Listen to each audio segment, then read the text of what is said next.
नमस्कार दोस्तों। हिंदी साहित्य ज्ञान में आपका अभिनंदन है। हिंदी विषय को लेकर हम यहाँ चर्चा कर रहे हैं और आज मैं बात करूंगी कुमुद शर्मा किताब की, जिसमें 1000 प्रश्नों का संकलन है। वह वस्तुनिष्ठ प्रश्न उत्तर है। वह श्रृंखला शुरू कर रखी है। तो चलिए देखिए, वीडियो शुरू करते हैं। आज है 18वां चैप्टर विविध। 921 तक के प्रश्न मैं करवा चुकी हूँ। 922 से अभी शुरू करते हैं। चलिए, मैथिली शरणगुप्त को उनकी किस कृति पर मंगला प्रसाद पारितोषिक प्रदान किया गया? साकेत। और ये सारी ही रचना मैथिली शरणगुप्त की है। भारत भारती, यशोधरा, झंकार। और साकेत का प्रकाशन वर्ष रहा है 1931 में इसका प्रकाशन हुआ।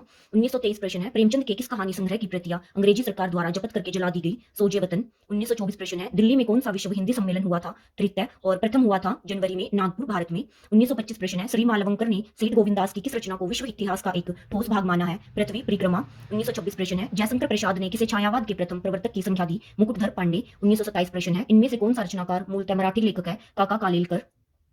1928 प्रश्न है, चंद्रधर शर्मा गुलेरी का जन्म कहाँ हुआ था? 7 जुलाई 1883 में। संपूर्ण गांधी वाग्मय का संपादन किसने किया? भवानी प्रसाद मिश्र ने। 1930 प्रश्न है, पांडे बेचन शर्मा उग्र के किस उपन्यास की निंदा करते हुए महात्मा महात्मा गांधी को पत्र लिखा गया? इसका उत्तर है चॉकलेट। 1931 प्रश्न है, इनमें से कौन है जिसे वीर रस का कवि माना जाता है? श्याम नारायण पांडे जी को। 1932 है, मैथिली शरणगुप्त की कौन सी रचना हिंदी में राम काव्य का अत्यंत लोकप्रिय प्रबंध काव्य बनी? साकेत। 1933 प्रश्न है, हिंदी साहित्य के लिए प्रथम भारतीय ज्ञानपीठ पुरस्कार किसे मिला? सुमित्रानंदन पंत को। 1934 प्रश्न है, ज्ञानेंद्र कुमार का परख उपन्यास कब प्रकाशित हुआ? 1929 में। हिंदी साहित्य का कथा सम्राट किसे कहा गया है? प्रेमचंद जी को। 1936 प्रश्न है, सदाचार का तावीज किस साहित्यकार की रचना है? हरिशंकर प्रसाई। 1937 प्रश्न है, किस कथाकार की पत्नी ने भी कहानियां लिखी? प्रेमचंद जी की। 1938 प्रश्न है, सन 1862 में राजा लक्ष्मण सिंह ने संस्कृत की किस कृति का अनुवाद करके हिंदी प्रेमियों को आकर्षित किया? अभिज्ञान शाकुंतल। 1939 प्रश्न है, चर्चित निबंध होली की ठिठोली का अप्रैल फूल किसने लिखा है? चंद्रधर शर्मा गुलेरी ने। शुद्ध कविता की खोज किस प्रकार की पुस्तक है? आलोचनात्मक। 1941 प्रश्न है, हे प्रभु अन्नदाता ज्ञान हमको दीजिए, प्रार्थना किसने लिखी है? राम नरेश त्रिपाठी ने। महावीर प्रसाद द्विवेदी ने इनमें से किस रचना का अनुवाद नहीं किया? मरणमयी। महादेवी वर्मा का जन्म कहाँ हुआ था? फरुखाबाद में। 1944 प्रश्न है, बर्वे रामायण में कितने कांड हैं? 7। 1945 प्रश्न है, काका कालेलकर का पूरा नाम क्या था? दत्तात्रेय बालकृष्ण कालेलकर। 1940 प्रश्न है, उपेंद्र नाथ अश्क का जन्म कहाँ हुआ था? जालंधर में। 1947 प्रश्न है, जिस नूतन काव्यधारा को मुकुटधर पांडे ने छायावाद कहा, आचार्य रामचंद्र शुक्ल ने उसे क्या नाम दिया? स्वच्छंदतावाद।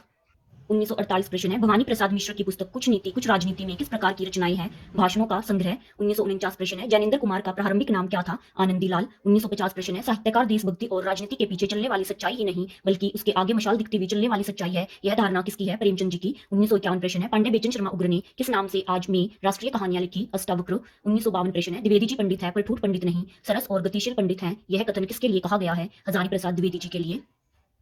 1953 प्रश्न है, काबा और करबला किसकी रचना है? मैथिली शरणगुप्त की। 1954 प्रश्न है, मधुशाला किस विधा की रचना है? तो यह है कविता। और मधुशाला किस लेखक के द्वारा रची हुई रचना है? हरिवंश राय बच्चन द्वारा। 1955 प्रश्न है, तीसरी कसम फिल्म की कहानी इनमें से किस लेखक ने लिखी थी? फणीश्वर नाथ रेणु जी ने। 1956 प्रश्न है, हिंदी साहित्य सृजन में किस साहित्यकार को भैया साहब कहा जाता है? श्री नारायण चतुर्वेदी। 1957 प्रश्न है, हाथी की फांसी कहानी किसने लिखी? गणेश शंकर विद्यार्थी ने। 1958 प्रश्न है, अश्लील साहित्य के विरुद्ध घासलेटी साहित्य विरोधी आंदोलन किसने चलाया? बनारसी दास चतुर्वेदी जी ने। 1959 प्रश्न है, भारतेंदु हरिश्चंद्र का जन्म कब हुआ था? तो इसका जन्म हुआ था 9 सितंबर 1850 ईस्वी में, वाराणसी में हुआ था। और भारतेंदु हरिश्चंद्र ही आधुनिक काल के पिता में कहे जाते हैं। 1960 प्रश्न है, केवल मनोरंजन कवि का कर्म नहीं होना चाहिए, उसमें उचित उपदेश का मर्म भी होना चाहिए, यह पंक्ति किस रचनाकार की है? तो यह है मैथिली शरणगुप्त की। और मैथिली शरणगुप्त द्विवेदी युग के कवि रहे हैं और ये द्विवेदी युग के प्रमुख कवि रहे हैं। 1961 प्रश्न है, अज्ञा का पूरा नाम क्या था? सच्चिदानंद हीरानंद वात्स्यायन। तो ये थे इस वीडियो के 1960 61 तक के प्रश्न। आगे के हम अगली वीडियो में करेंगे, तब तक के लिए।